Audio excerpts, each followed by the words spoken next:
ప్రత్యేకంగా నా నిండు వందనాలు తెలియచేస్తూ ఉన్నాను. ಕರ್ತನಲ್ಲಿ దేవుని ಪ್ರಿಯ ದೈವಜನರೇ, ನಿಮ್ಮೆಲ್ಲರಿಗೂ ಕರ್ತನು ರಕ್ಷಕನಾಗಿರುವಂತ ಕ್ರಿಸ್ತ ಯೇಸುವಿನಲ್ಲಿ ನನ್ನ ವಂದನೆಗಳನ್ನ ಅರ್ಪಿಸ ಬಯಸುತ್ತೇನೆ. దైవ గ్రంథమైన బైబిల్ నుండి అపోస్తలుల కార్యముల గ్రంథములో గొప్ప విషయాలు మనము ధ్యానం చేస్తూ వస్తున్నాం. ನಾವು ಇಲ್ಲಿಯವರೆಗೂ ಅಪೊಸ್ತಲ ಕೃತ್ಯಗಳಲ್ಲಿರುವಂತ ಸಂದೇಶಗಳನ್ನು ನಾವು ಇಲ್ಲಿವರೆಗೂ ಧ್ಯಾನ ಮಾಡುತ್ತಾ ಬಂದಿದ್ದೇವೆ. వరుసలో ఈ దినం కూడా అపోస్తల కార్యాలు 8వ అధ్యాయం 4, 5 వచనాలు అలాగే 12వ వచనం కూడా చదువుకుందాం. ಅದೇ ರೀತಿಯಾಗಿ ಮುಂದುವರೆದು ಈ ದಿನವೂ ಸಹ ನಾವು ಅಪೊಸ್ತಲ ಕೃತ್ಯಗಳು 8ನೇ ಅಧ್ಯಾಯದಲ್ಲಿ 4, 5 ಮತ್ತು 12ನೇ ವಚನಗಳನ್ನ ನಾವು ಧ್ಯಾನಕ್ಕೋಸ್ಕರವಾಗಿ ಓದಿಕೊಳ್ಳೋಣ. కాబట్టి చెదరిపోయిన వారు స్వార్థ వాక్యమును ప్రకటించుచు సంచారము చేసిరి. అప్పుడు ఫిలిప్పు సమరయ పట్టణము వరకును వెళ్ళి క్రీస్తును వారికి ప్రకటించుతూ ఉండెను. 12వ వచనం. అయితే ఫిలిప్పు దేవుని రాజ్యమును గూర్చియు యేసు క్రీస్తు నామమును గూర్చియు సువార్త ప్రకటించుచుండగా వారు అతన్ని నమ్మి పురుషులను స్త్రీలను బాప్తిస్మము పొందిరి.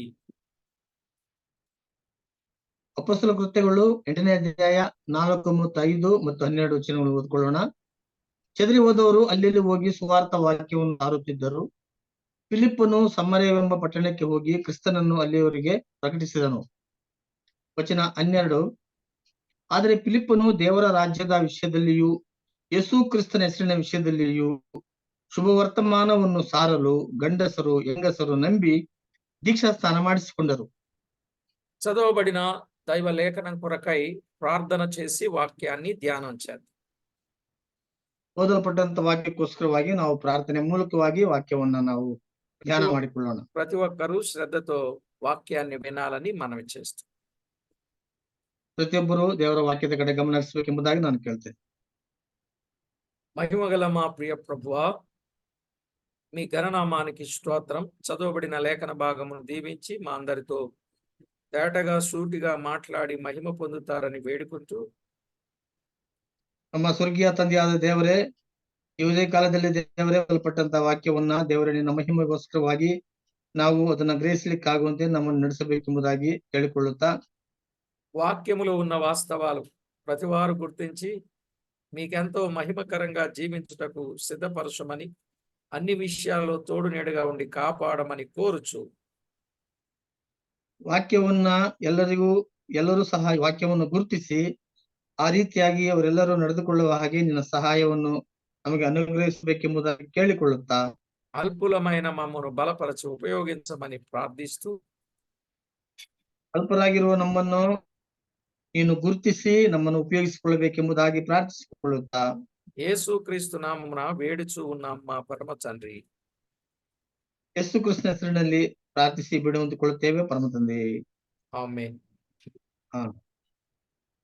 ప్రభునందు ప్రియులారా, పరిశుద్ధ గ్రంథమైన బైబిల్ నుండి మనం ఆలోచన చేసినప్పుడు ఈ చెదరిపోయిన వారు సువార్తను ప్రకటన చేస్తూ ఉన్నారనే విషయాన్ని మనం వింటున్నాం.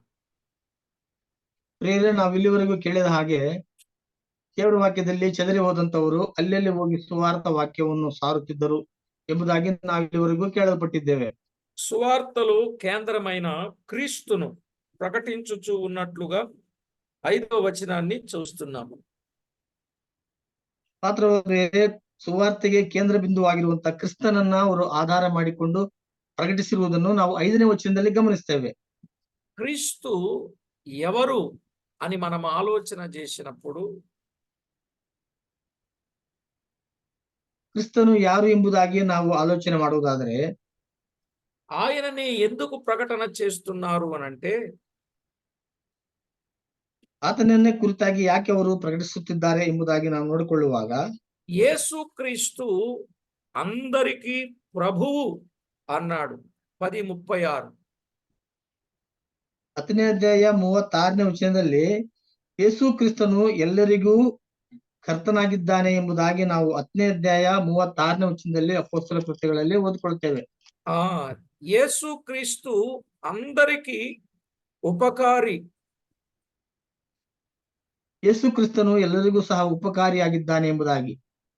కాబట్టి ఆ క్రీస్తును ప్రతి ఒక్కరికి ప్రకటించాలని ಆದ್ದರಿಂದ ಪ್ರಿಯರೇ, ಇಂತಹ ಕ್ರಿಸ್ತನನ್ನ ಪ್ರತಿಯೊಬ್ಬರಿಗೂ ಸಹ ಪ್ರಕಟಪಡಿಸಬೇಕೆಂಬುದಾಗಿ వారు లేఖనాల ప్రకారముగా క్రీస్తును ప్రకటిస్తూ ఉన్నారు. రోమాపత్రిక 1:4 ప్రకారంగా. ರೋಮಪತ್ರಿಕೆ 1ನೇ ಅಧ್ಯಾಯ 4ನೇ ವಚನದ ಪ್ರಕಾರವಾಗಿ ಅವರು ಕ್ರಿಸ್ತನನ್ನ ಎಲ್ಲರಿಗೂ ಪ್ರಕಟಪಡಿಸುತ್ತಿದ್ದರು ಎಂಬುದಾಗಿ ನಾವು ನೋಡ್ತೇವೆ. ఇక్కడ ఏమనుందంటే, దేవుడు తన కుమారుడును మన ప్రభువునైన యేసు క్రీస్తు విషయమైన ఆ సువార్తను పరిశుద్ధ లేఖనములయందు తన ప్రవక్తల ద్వారా ముందు వాగ్దానము చేసెను అన్నాడు. ರೋಮಪತ್ರಿಕೆ 1ನೇ ಅಧ್ಯಾಯ 4ನೇ ವಚನದಲ್ಲಿ ನಾವಿಲ್ಲಿ ನೋಡ್ತೇವೆ, ಆತನು ವಂಶದಿಂದ ದಾವೀದನ ಸಂತಾನದ ಹುಟ್ಟಿದವನು, ಪವಿತ್ರವಾದ ಆತ್ಮವುಳ್ಳವನಾಗಿದ್ದು ಸತ್ತ ಮೇಲೆ ಜೀವಿತರಾಗಿ ಎದ್ದು ಬಂದ ಮಹತ್ ಕಾರ್ಯದಿಂದ ದೇವಕುಮಾರನೆಂದು ನಿರ್ಣಯಿಸಲ್ಪಟ್ಟವನು ಆಗಿದ್ದಾನೆ ಎಂಬುದಾಗಿ ನಾವು ನೋಡುತ್ತೇವೆ. చూడండి, చాలా స్పష్టంగా ఉంది. యేసు క్రీస్తు విషయమైన ఆ సువార్తను పరిశుద్ధ లేఖనములయందు, యేసు క్రీస్తు విషయమైన ఆ సువార్త ఎక్కడుంది? పరిశుద్ధ లేఖనములయందు ఉన్నట్లుగా మనం చూస్తున్నాం. ಯೇಸು ಕ್ರಿಸ್ತನ ವಿಷಯವಾದಂತಹ ಸುವಾರ್ತೆಯು ಎಲ್ಲಿದೆ ಅಂತಂದ್ರೆ ಅದು ಪರಿಶುದ್ಧವಾದ ಲೇಖನಗಳಲ್ಲಿ ಅದು ಅಡಕವಾಗಿದೆ ಎಂಬುದಾಗಿ ನಾವು ನೋಡ್ತೇವೆ. కనుక సువార్తకు ఆధారం యేసు క్రీస్తే అనే విషయాన్ని మనకిక్కడ చాలా స్పష్టంగా వ్రాయబడినట్లుగా చూస్తున్నాం. ಅದರಿಂದ ಪ್ರಿಯರೇ, ಸುವಾರ್ತೆಗೆ ಆಧಾರವಾಗಿರುವವನು ನಮ್ಮ ಕರ್ತನಾದ ಯೇಸು ಕ್ರಿಸ್ತನು ತಾನೇ ಆಗಿದ್ದಾನೆಂಬುದಾಗಿ ಲೇಖನಗಳನ್ನ ನಾವು ಆಧರಿಸಿ ನಾವು ತಿಳಿದುಕೊಳ್ಳಬಹುದಾಗಿದೆ. యేసుక్రీస్తు మన నిమిత్తం ఆయన చేసిన ఆ పుణ్య కార్యం ఎంత గొప్పదో దైవ లేఖనాలలో మనము చూడవచ్చు. ಅದರಿಂದ ಪ್ರಿಯರೇ, ನಮ್ಮ ಕರ್ತನಾದ ಯೇಸು ಕ್ರಿಸ್ತನು ನಮ್ಮ ಪರವಾಗಿ ಮಾಡಿರುವಂತ ಆ ಪುಣ್ಯ ಕಾರ್ಯವು ಏನು ಎಂಬುದಾಗಿ ನಾವು లేఖనಗಳಲ್ಲಿ గమనిಸಬಹುದು.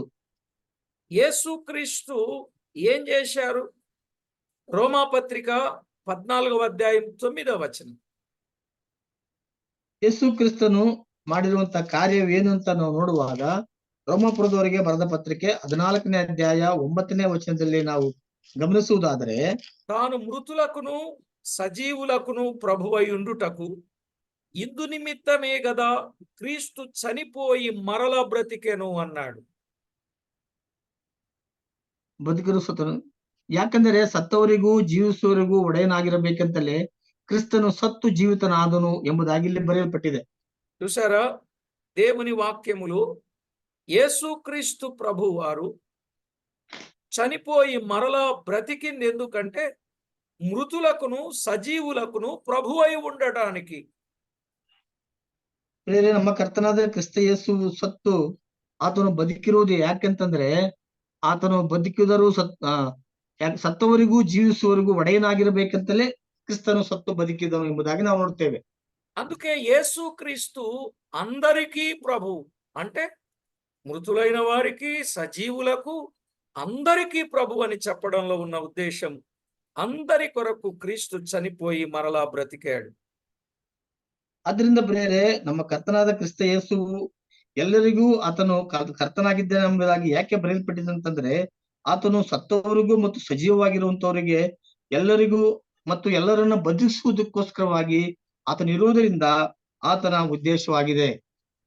దైవ లేఖనంలో మనము ఆలోచన చేస్తే ఆ క్రీస్తును ప్రకటించుట వలన ఆయన చేసే ఉపకారం ఏమిటి అనంటే, క్రీస్తునందు మనకు కలిగే లాభం ఏమిటి? రోమాపత్రిక 6వ అధ్యాయం 23వ వచనం. ರೋಮಪತ್ರಿಕೆ 6ನೇ ಅಧ್ಯಾಯ 23ನೇ ವಚನವನ್ನು ನಾವು ಗಮನಿಸುವುದಾದ್ರೆ, ಆತನನ್ನ ನಾವು ನಂಬುವುದರ ಮೂಲಕವಾಗಿ ಆತನಲ್ಲಿ ನಾವು ಪಡೆತಕ್ಕಂತ ಲಾಭವೇನೆಂಬುದಾಗಿ ಅಲ್ಲಿ ರೋಮಪತ್ರಿಕೆ 6:23ರಲ್ಲಿ ಅಲ್ಲಿ ಬರೆದಿರುವುದನ್ನು ನಾವು గమనిస్తేವೆ. ఏలయనగా పాపం వలన వచ్చు జీతము మరణం, అయితే దేవుని కృపావరం మన ప్రభువైన యేసుక్రీస్తునందు నిత్య జీవం అన్నాడు. ಯಾಕಂದರೆ ಪಾಪವು ಕೊಡುವ ಸಂಬಳ ಮರಣ, ದೇವರ ಉಚಿತಾರ್ಥ ವರವು ನಮ್ಮ ಕರ್ತನಾದ ಕ್ರಿಸ್ತ ಯೇಸುವಿನಲ್ಲಿರುವಂತಹ ನಿತ್ಯ ಜೀವ ಎಂಬುದಾಗಿ ಇಲ್ಲಿ ಬರೆಯಲ್ಪಟ್ಟಿದ್ದು ನಾವು ಗಮನಿಸ್ತೇವೆ. ప్రియులారా, పాపం వల్ల వచ్చు జీతం మరణం గనుక ఆ మరణాన్ని ఆయన అనుభవించి మనకు నిత్య జీవాన్ని ఇవ్వటానికి ఆయన చనిపోయాడని రోమాపత్రిక 5:8 కూడా చెప్తుంది. ರೋಮಪತ್ರಿಕೆ 5ನೇ ಅಧ್ಯಾಯ 28 ಸಹ ನಾವು ನೋಡುವುದಾದ್ರೆ, ಪಾಪವು ಕೊಡುವ ಸಂಬಳವಾದ್ರಿಂದ ಆತನು ನಮ್ಮ ಪಾಪಗಳನ್ನು ತಾನೇ ಹೊತ್ತು ನಮಗೆ ಆತನು ಜೀವವನ್ನು ಕೊಟ್ಟಿರುವುದಾಗಿ ನಾವು 5ನೇ ಅಧ್ಯಾಯ 28ನೇ ನಾವು ನೋಡ್ತೇವೆ. దేవుడు మన ఎడల తన ప్రేమను వెల్లడిపరచుచున్నాడు ఎట్లనగా, మనం ఇంకను పాపులమై ఉండగాని క్రీస్తు మన కొరకు చనిపోయాను, క్రీస్తు మన కొరకు చనిపోయాను అన్నాడు. 5:18 బ్రదర్. 5:8 రోమాపత్రిక 5:8. ಆದರೆ ನಾವು ಪಾಪಿಗಳಾಗಿದ್ದಾಗಲೂ ಕ್ರಿಸ್ತನು ನಮಗೋಸ್ಕರ ಪ್ರಾಣ ಕೊಟ್ಟಿದ್ದರಲ್ಲಿ ದೇವರು ನಮ್ಮ ಮೇಲೆ ತನಗಿರುವ ಪ್ರೀತಿಯನ್ನು ಸಿದ್ಧಾಂತಪಡಿಸಿದ್ದಾನೆ ಎಂಬುದಾಗಿ ಬರೆಯಲ್ಪಟ್ಟಿದ್ದನ್ನ ನಾವಿಲ್ಲಿ ಗಮನಿಸ್ತೇವೆ. మన కొరకంటే మనం ఏమై ఉండగా 5వ అధ్యాయం 6వ వచనంలో చెప్పాడు. ಬೇರೆ ನಮಗೋಸ್ಕರ ಅಂದರೆ ಅದು ಏನು ಅನ್ನುವಂಥದ್ದು 5ನೇ ಅಧ್ಯಾಯ 6ನೇ ವಚನದಲ್ಲಿ ಸ್ಪಷ್ಟವಾಗಿ ಬರೆಯಲ್ಪಟ್ಟಿದ್ದನ್ನ ನಾವಿಲ್ಲಿ ಗಮನಿಸ್ತೇವೆ. ఇంకా బలహీనులమై ఉండగా క్రీస్తు యుక్త కాలమున భక్తిహీనుల కొరకు చనిపోయాను అన్నాడు. ನಾವು ಅಸಕ್ತರಾಗಿದ್ದಾಗಲೇ ಕ್ರಿಸ್ತನು ನೇಮಿತ ಕಾಲದಲ್ಲಿ ಭಕ್ತಿಹೀನರಿಗೋಸ್ಕರ ಪ್ರಾಣ ಕೊಟ್ಟನು ಎಂಬುದಾಗಿ ಇಲ್ಲಿ ಬರೆಯಲ್ಪಟ್ಟಿದ್ದು ನಾವು ನೋಡ್ತೇವೆ. కనుక భక్తిహీనులమైన మన కొరకు, బలహీనులమైన మన కొరకు యుక్త కాలమున క్రీస్తు చనిపోయాడు గనుక ఈ సత్యాన్ని వారు ప్రకటిస్తూ వారు పట్టణాలలో గ్రామాలలో తిరిగారు. ಹೌದು ಪ್ರಿಯರೇ, ನಾವು ಇನ್ನೂ ಅಸಕ್ತರಾಗಿದ್ದಾಗಲೇ ಬಲಹೀನರಾಗಿದ್ದಾಗಲೇ ಆತನು ಕ್ರಿಸ್ತನು ನೇಮಿತ ಕಾಲದಲ್ಲಿ ಭಕ್ತಿಹೀನರಿಗೋಸ್ಕರವಾಗಿ ಪ್ರಾಣ ಕೊಟ್ಟಿರುವಂತಹ ವಿಷಯವನ್ನ ಅವರು ಆಧಾರ ಮಾಡಿಕೊಂಡು ಆ ಕಾಲದಲ್ಲಿ ಆ ಸತ್ಯ ಸುವಾರ್ತೆಯನ್ನ ಎಲ್ಲರಿಗೂ ಅವರು ಸಾರುತ್ತಿದ್ದರು ಎಂಬುದಾಗಿ ನಾವು ನೋಡ್ತೇವೆ. రోమాపత్రిక 5వ అధ్యాయం 21వ వచనం చదివితే, ರೋಮಪತ್ರಿಕೆ 5ನೇ ಅಧ್ಯಾಯ 21ನೇ ವಚನವನ್ನು ಸಹ ನಾವು ಗಮನಿಸುವುದಾದ್ರೆ, అలాగే నిత్య జీవము కలుగుటకై నీతి ద్వారా కృపయు మన ప్రభు అయిన యేసు క్రీస్తు మూలముగా ఏలు నిమిత్తం పాపమెక్కడ విస్తరించెనో అక్కడ కృప అపరిమితముగా విస్తరించెను అన్నాడు. ಹೀಗೆ ಪಾಪವು ಮರಣವನ್ನುಂಟು ಮಾಡುತ್ತಾ ಅಧಿಕಾರವನ್ನು ನಡೆಸಿದ ಹಾಗೆಯೇ ದೇವರ ಕೃಪೆಯು ನಮ್ಮ ಕರ್ತನಾದ ಯೇಸು ಕ್ರಿಸ್ತನ ಮೂಲಕ ನೀತಿಯನ್ನು ಕೊಟ್ಟು ನಿತ್ಯ ಜೀವವನ್ನುಂಟು ಮಾಡುತ್ತಾ ಅಧಿಕಾರವನ್ನು ನಡೆಸುವುದು ಎಂಬುದಾಗಿ ಬರೆಯಲ್ಪಟ್ಟಿದೆ. పాపము విస్తరించిన స్థలములో కృపను విస్తరింప చేసిన వాడు క్రీస్తు. ಪಾಪವು ಎಲ್ಲಿ ಅದು ವಿಸ್ತಾರವಾಗಿರುತ್ತದೋ ಅಲ್ಲೇ ಸಹ ದೇವರ ಕೃಪೆಯು ವಿಸ್ತಾರವಾಗಿರುವ ಹಾಗೆ ಮಾಡಿರುವಂತದ್ದು ದೇವರ ಕೃಪೆಯಾಗಿದೆ. అదే అధ్యాయం 1వ వచనం కూడా ఏమని తేటగా చెప్తుందో చదువుకుంటే,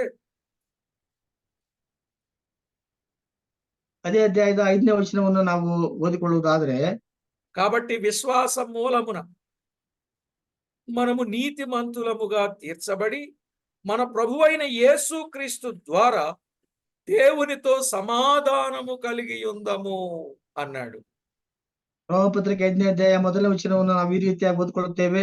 ಹೀಗಿರಲಾಗಿ ನಾವು ನಂಬಿಕೆಯಿಂದ ನೀತಿವಂತರಾದ ಕಾರಣ ನಮ್ಮ ಕರ್ತನಾದ ಯೇಸು ಕ್ರಿಸ್ತನ ಮೂಲಕ ದೇವರೊಂದಿಗೆ ಉಂಟಾದ ಸಮಾಧಾನದಲ್ಲಿ ಇರೋಣ ಎಂಬುದಾಗಿ ಬರೆಯಲ್ಪಟ್ಟಿದ್ದನ್ನು ನಾವಿಲ್ಲಿ ಗಮನಿಸ್ತೇವೆ.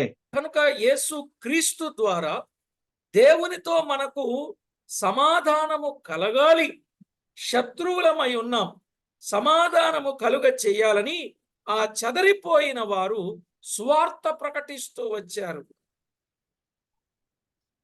ಪ್ರಿಯರೇ, ನಾವು ಇಲ್ಲಿ ವಾಕ್ಯದಲ್ಲಿ ಓದಿಕೊಂಡ ಹಾಗೆ ನಂಬಿಕೆಯಿಂದ ನೀತಿವಂತರಾದ ಕಾರಣ ನಾವು ಕ್ರಿಸ್ತ ಯೇಸುವಿನ ಮೂಲಕವಾಗಿ ದೇವರೊಂದಿಗೆ ಸಮಾಧಾನವನ್ನ ನಾವು ಪಡೆದುಕೊಳ್ಳುವಂತ ನಿಟ್ಟಿನಲ್ಲಿ ನಾವು ಈ ಒಂದು ಕಾರ್ಯದಲ್ಲಿ ನಾವು ಇರಬೇಕೆಂಬುದಾಗಿ ಚದರಿ ಹೋದಂತವರು ಈ ಸುವಾರ್ಥ ವಾಕ್ಯವನ್ನು ಅವರು ಸಾರುತ್ತಿದ್ದರು ಎಂಬುದಾಗಿ ನಾವು ನೋಡ್ತೇವೆ. ఎంత గొప్పవాడు, క్రీస్తు ఎంత గొప్ప కార్యం చేశాడో వారికి తెలిసింది గనుకనే వారు శ్రమను గాని హింసను గాని లెక్క చేయకుండా, సుఖాన్ని లెక్క చేయకుండా చెదరిపోయి క్రీస్తు ప్రభువును వారు ప్రకటిస్తున్నారంటే ఎంత గొప్ప సత్యం వారికి అర్థమైందో ఆలోచన చేయండి. ಹೌದು ಪ್ರೇರೆ, ಈ ರೀತಿಯಾಗಿ ಚದರಿ ಹೋದಂತವರು ಅವರು ದೇವರ ವಾಕ್ಯವನ್ನ ಅವರು ಸಾರುತ್ತಿದ್ದರು ಮತ್ತು ಸ್ವಾರ್ಥತೆಯನ್ನ ತನ್ನ ಸುಖಾನುಭವವನ್ನ ಅವರು ಲೆಕ್ಕಿಸದೆ ಅವರು ದೇವರ ಸುವಾರ್ತೆಯನ್ನು ಸಾರುತ್ತಿದ್ದರೆ ಆ ಕರ್ತನಲ್ಲಿ ಅವರು ಇರುವಂತ ಆ ಒಂದು ವಿಶೇಷವಾದಂತ ಆ ಗುಣವನ್ನ ಅವರು ಗ್ರಹಿಸಿಕೊಂಡಿದ್ದಾರೆ ಎಂಬುದಾಗಿ ನಾವು ಗಮನಿಸಬೇಕು.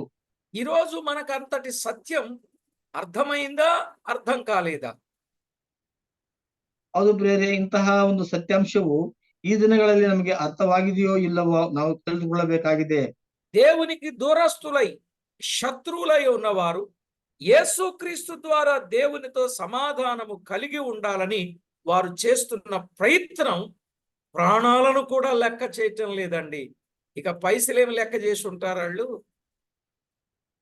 ಹೌದು ಪ್ರೇರೆ, ದೇವರಿಗೆ ದೂರಸ್ಥರಾಗಿ ದೇವರುಗಳಿಗೆ ನಾವು ವೈರತ್ವವನ್ನು ತಂದುಕೊಂಡಂತವರು ನಾವು ದೇವರಿಗೆ ನಾವು ಕ್ರಿಸ್ತ ಯೇಸುವಿನ ಮೂಲಕವಾಗಿ ನಾವು ದೇವರೊಂದಿಗೆ ಸಮಾಧಾನದಲ್ಲಿ ಇರಬೇಕೆಂಬುದಾಗಿ ಇರುವಂತ ಅಂಶವನ್ನ ಅವರು ತಮ್ಮ ಪ್ರಾಣಗಳನ್ನು ಸಹ ಲೆಕ್ಕಿಸದೆ ಅವರು ಸುವಾರ್ಥ ವಾಕ್ಯವನ್ನ ಸಾರಿದ್ದಾರೆ.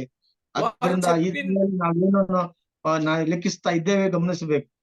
వారు చెప్పింది ఒకటే, రోమాపత్రిక 3:24 ప్రకారంగా, కాబట్టి నమ్మువారు ఆయన కృపచేతని క్రీస్తు యేసు నందలి విమోచనము ద్వారా ఉచితముగా నీతిమంతులని తీర్చబడుచున్నారని వారు ఉచితముగా సువార్తను ప్రకటించారు.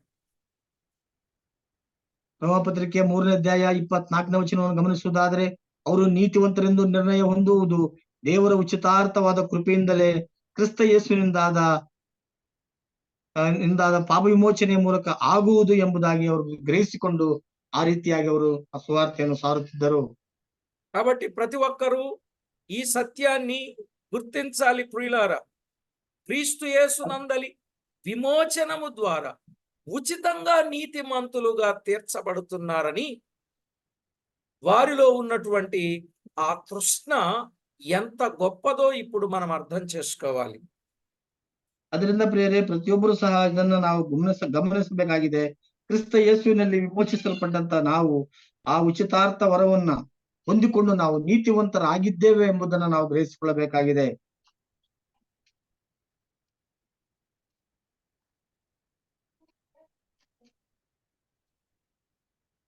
వారు ఆ సువార్త ప్రకటిస్తూ వారు చెప్పిన సత్యం రోమాపత్రిక 6వ అధ్యాయం 11వ వచనంలో ఉంది.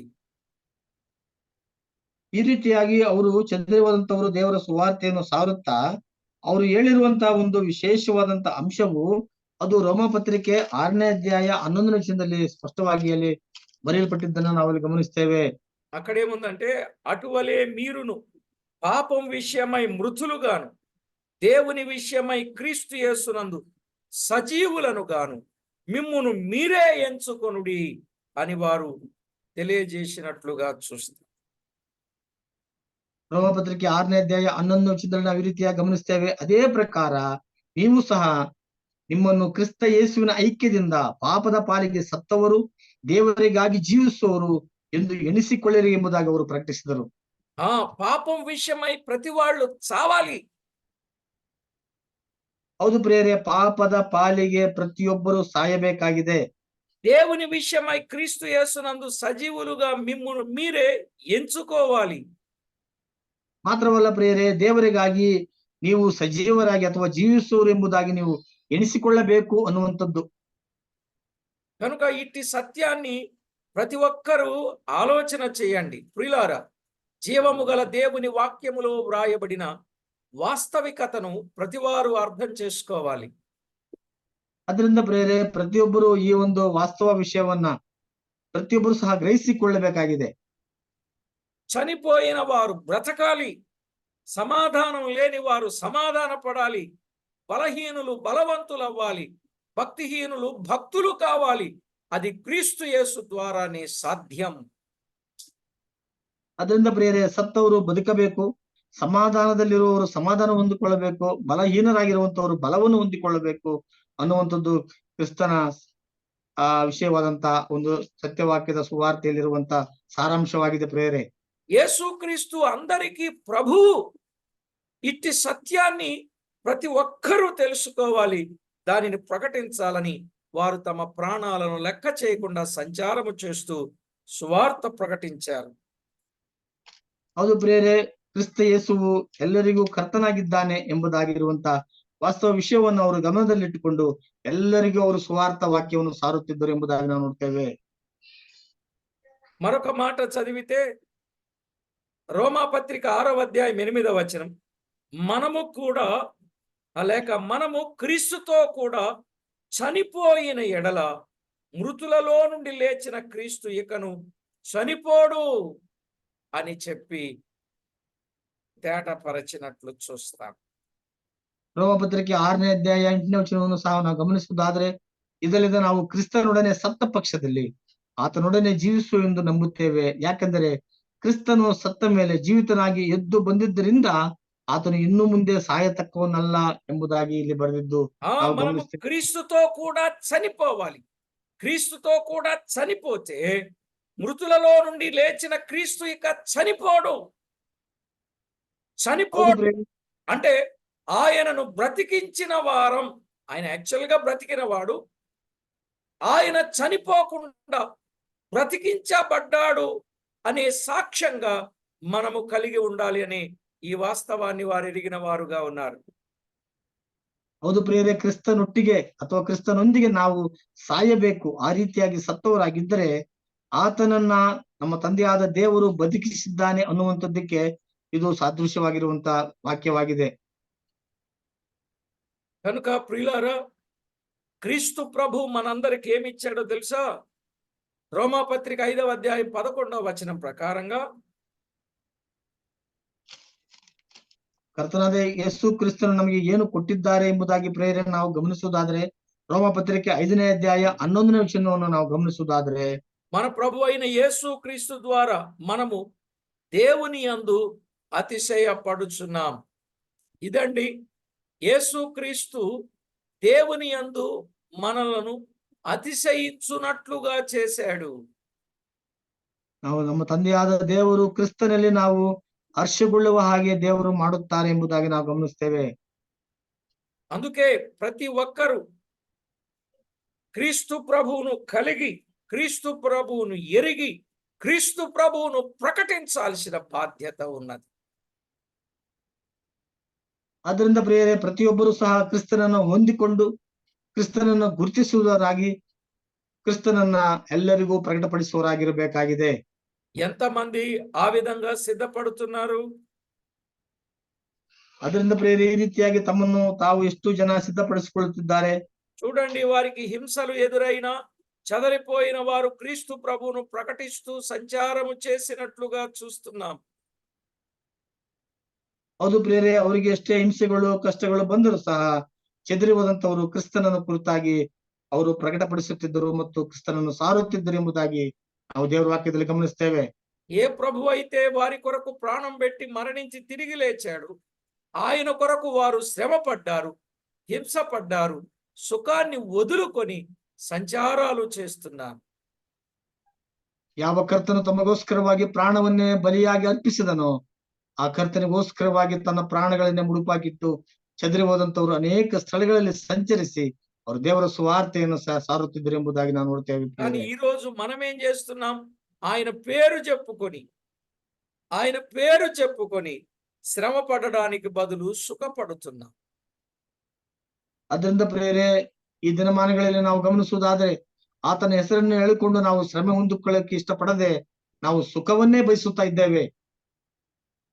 కనుక ప్రతి ఒక్కరూ క్రీస్తు కొరకు శ్రమ పడుతూ ఆయన నామాన్ని ప్రకటిస్తే శత్రువులు స్నేహితులుగా మారుతారు, చచ్చినోళ్ళు బ్రతుకుతారు.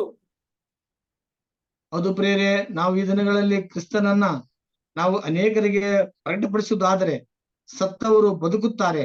ಮಾತ್ರವಲ್ಲ, ಶತ್ರುಗಳಾಗಿ ಒಂದು ವೇಳೆ ನಮಗೆ ಇದ್ದರೆ ಅವರೆಲ್ಲರೂ ನಮಗೆ ಸ್ನೇಹಿತರಾಗಿ ಈ ನಿಟ್ಟಿನಲ್ಲಿ ಇರ್ತಾರೆ ಅನ್ನುವಂಥದ್ದು ನಾವು ಗುರುತಿಸಬೇಕಾಗಿದೆ.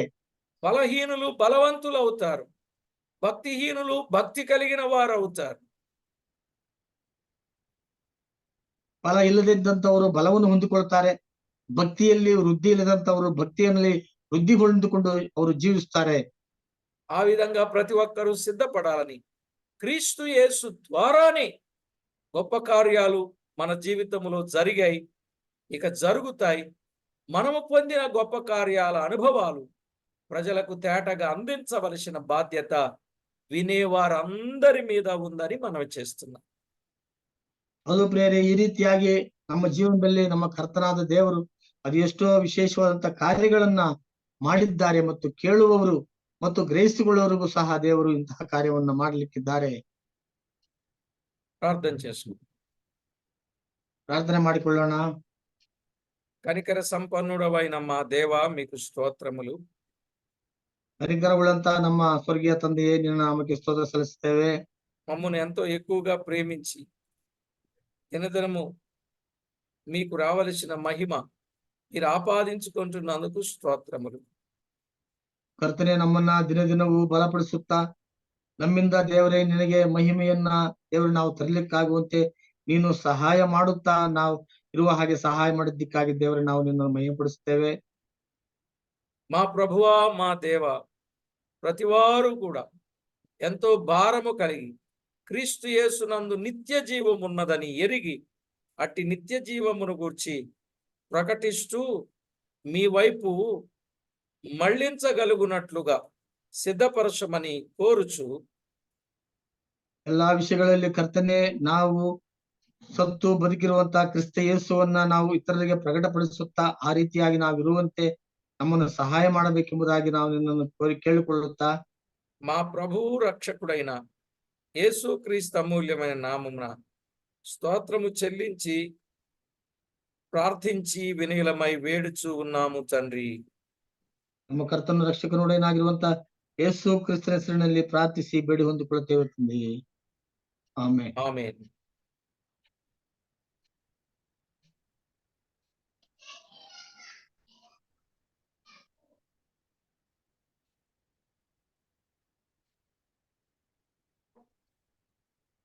ప్రభునందు ప్రియులారా, ప్రభు అయిన దేవునికి మనము స్తోత్రములు అర్పించగలుగునట్లు క్రీస్తు ప్రభు యొక్క గొప్పతనం, సువార్తలో కేంద్రం క్రీస్తు ప్రభువే. ఆయనకు వెళ్ళవలసిన ప్రభావాన్ని మనం ఆయనకు ఆపాదిద్దాం. అందరికీ ప్రభు పేరట వందనాలు.